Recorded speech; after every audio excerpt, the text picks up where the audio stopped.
Hello mga Lods! Anong ginagawa niyo? Kumusta kayo? Kung hindi rin lang kayo busy at nanonood kayo, tara, sama tayo. Tawid tayo ng ML Road sa Atimonan, Quezon. Pakita ko lang sa inyo yung pagtawid namin. We are from Katagalugan. Ayan. At pabalik kami ng Bicol Region. So, dahan-dahan. Bibilis sa mga kasalubong namin, mga pababa. Sobrang bibilis nila. Siyempre kami paakyat. So, kailangan slowly but surely kasi kung masyadong mabilis ka, baka umusok na yung ano mo. Yung clutch mo, ha? Pagkausok-usok tapos bigla kang pipreno. Katulad no nakita nyo yung orange na yon na nakasalubong namin. Ako sobrang bilis. Para namang nasa ano lang. Nasa national highway lang na ordinary yung kalsada. Kasi meron talagang mga driver na iba dyan na parang walang paki. Parang feeling nila sila lang yung nasa kalsada. Ayun yung nakakainis minsan. Pero wala tayong magagawa. Hindi tayo kailangan nagpo-focus sa mga ganong klaseng mga nakakasabay natin sa biyahe or nakakasalubong. Dapat focus lang tayo sa ating pagbiyahe din ng ating sariling sasakyan, lalo kung tayo ang nagmamaneho. Ayan. So, paakyat kami ng dahan-dahan. Kailangan talagang maingat ka para makarating ka ng safe sa paruroonan. Ayan. Binaling ko lang yung microphone galing sa gitna.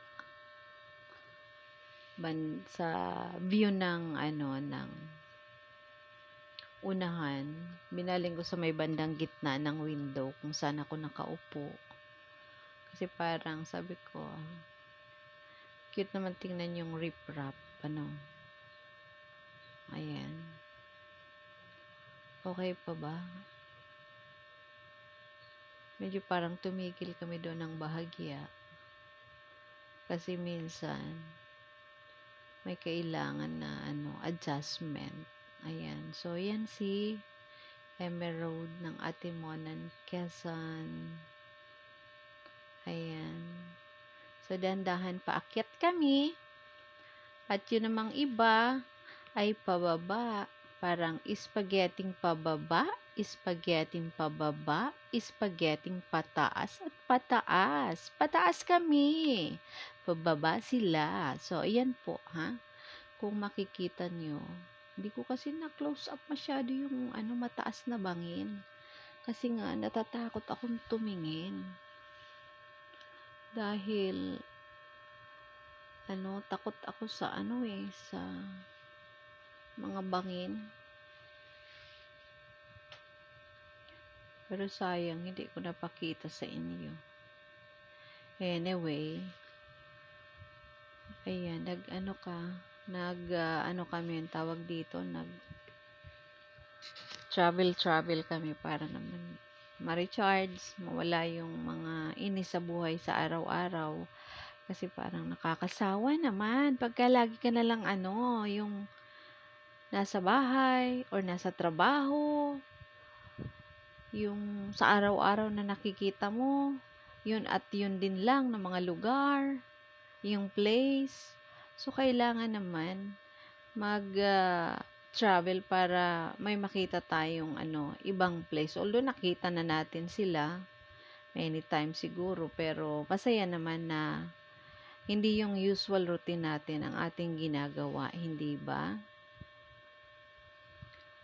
So, ayan po, medyo nasa kalagahatian na kami. At tuloy-tuloy ang dahan-dahan naming pagbiyahe. Kung mapapansin nyo, madami sa gilid na yung mga parang they are extending their arms and open hands. Sila yung mga humihingi po ng donasyon na mga native of Atimonan or dyan sa place na yan.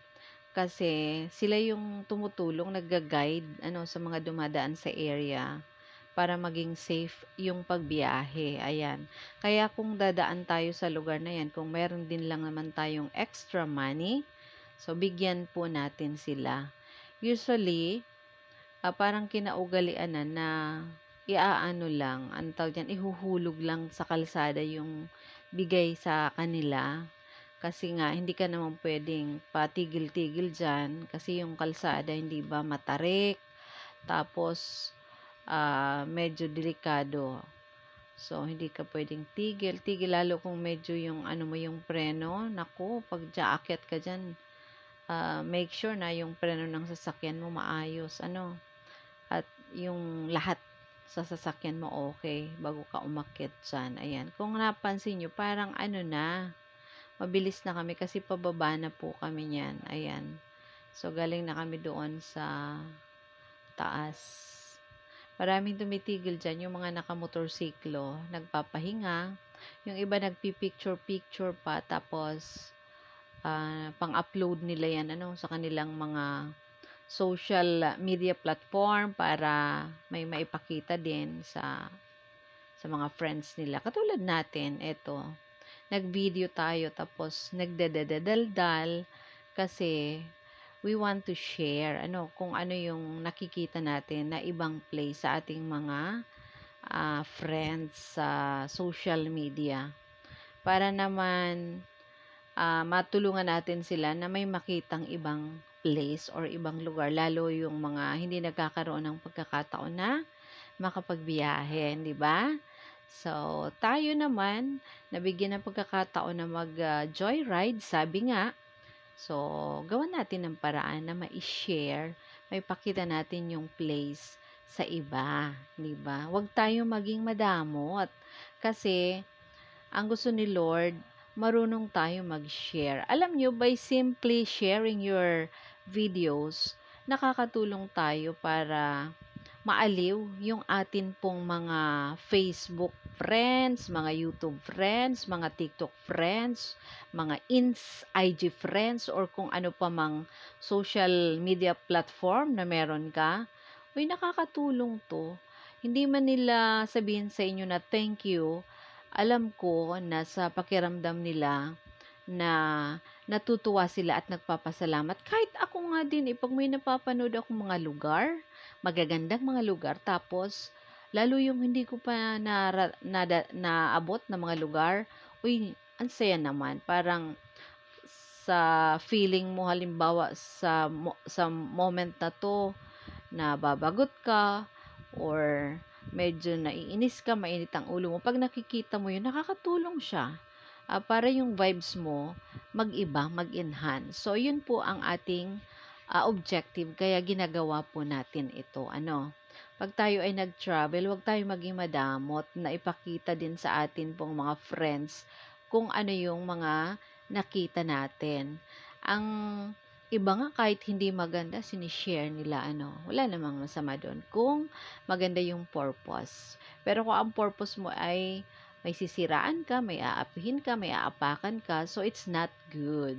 Pero kung may purpose naman, kahit pangit yung pag-upload mo ng video, maganda yung purpose mo, why not? Pero mas happy tayo na dun tayo sa mas laging okay lang, mas laging masaya lang, hindi ba? Dahil wala tayong gusto, sa totoo lang, aminin natin.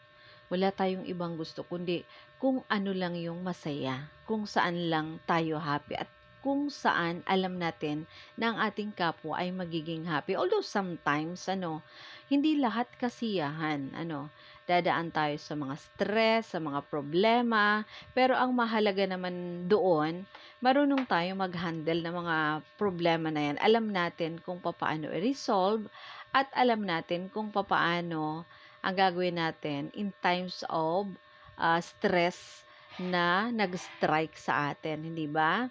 Kasi kung hindi natin yun gagawa ng paraan, para tayong, imaginein mo yung sarili mo, inihuhulog mo na sa hukay, ha? Kaya dapat we need to get up, sabi nga. para harapin kung ano yung mga hamon sa ating buhay. Parang pag-akyat lang sa Emerald, dapat ah, kumbaga harapin mo yun para makaakyat ka. At harapin mo din yung pababa na makababa ka ng safe sa yung pagbiyahe paakyat sa matarik at mataas na Emerald ng Atimonan. Dapat sa pagmaneho focus ka kasi kung hindi, nako, sa malamang na mamatayan ka diyan ng makina ng sasakyan mo, or umatras pa yan kung paakyat ka, ha? Or kung pababa ka naman kasi matarik yan, baka magdire-diretso yung sasakyan mo pabulusok. So, parang ganun din tayo sa ating buhay. Focus ang kailangan in order for us to move on. Di ba? Parang, lang yan, parang, anong tawag dito? Pagharap ng positibo, sa kung ano man ang mga dapat nating gampanan sa buhay. Say for example, isa kang estudyante. So, harapin mo yung mga hamon ng pagiging estudyante. Mag-aral ka ng mabuti, ha? Huwag kang magbubulakbol na makatapos mo yung pag-aaral mo at makuha mo ng mapayapa at tagumpay ang iyong diploma, hindi ba? So, malapit na kami, pababa na kami ng pababa. We're going to yung national highway na siya yung kumbaga magbibigay sa atin ng ginhawa after umakyat at bumaba ng Emerald, na yung masasabi natin, "Hi, thank you Lord." So at this point, nakababa na nga kami at dire-diretso na tayo, pabalik tayo ng Bicol Region, galing tayo ng Katagalugan.